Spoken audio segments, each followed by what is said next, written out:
Hello दोस्तों, हिंदी कक्षा में आपका फिर से स्वागत है। आज हम कक्षा 7 की हिंदी पाठ्यपुस्तक वसंत भाग 2 का पाठ 4 कठपुतली पढ़ने जा रहे हैं। यह एक कविता है और इसके कवि हैं भवानी प्रसाद मिश्र। कवि परिचय इस प्रकार है।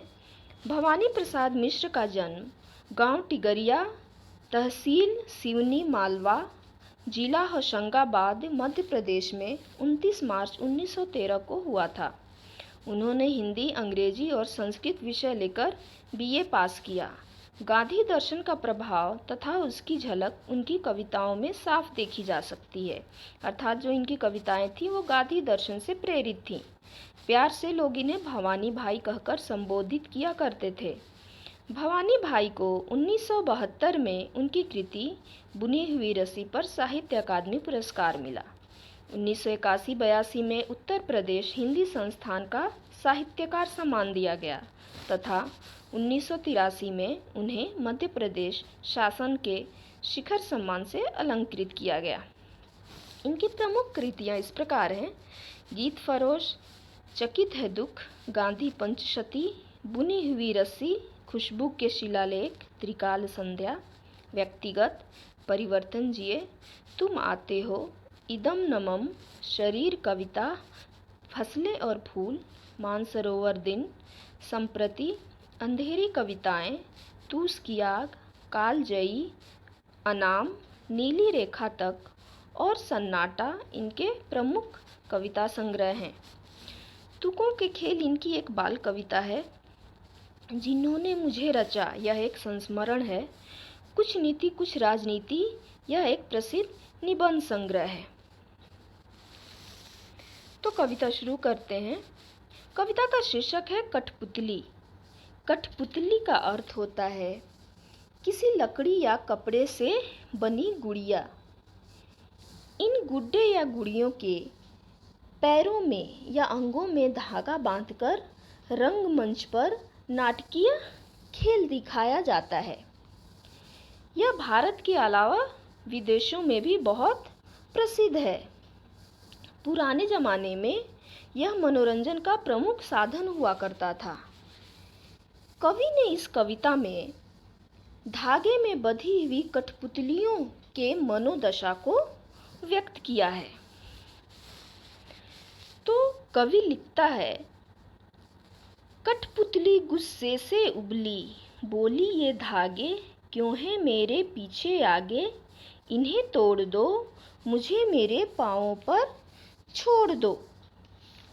तो इन पंक्तियों में कठपुतली गुस्से से बोलती है कि ये धागे मेरे आगे पीछे क्यों बंधे हुए हैं, यानी मेरे अंगों में ये धागे क्यों बंधे हुए हैं।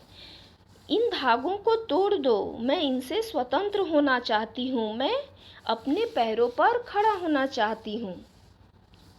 कठपुतली दूसरे के इशारों पर नाचते नाचते थक चुकी है और अब वह स्वतंत्र होना चाहती है। अगली पंक्तियाँ सुनकर बोली और कठपुतलियाँ कि हाँ बहुत दिन हुए हमें अपने मन के छंद छुए। तो पहली कठपुतली की बात को सुनकर जो दूसरी कठपुतलियाँ होती हैं वो भी उसका समर्थन करती हैं और कहती हैं कि हाँ हमें भी स्वतंत्र होना है। हमने भी बहुत दिन से अपनी मर्जी से कोई काम नहीं किया है, हमें अब अपनी मर्जी से जीना है और हम अब स्वतंत्र होना चाहते हैं, हम अपने पैरों पर खड़ा होना चाहते हैं।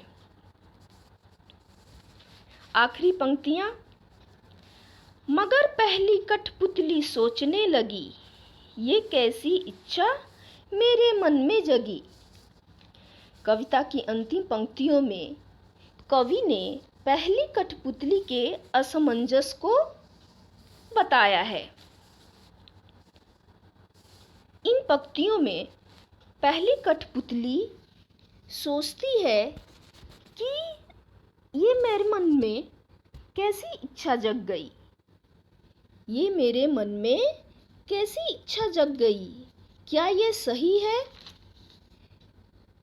क्या स्वतंत्र होकर सारी कठपुतलियाँ खुश रह पाएंगी?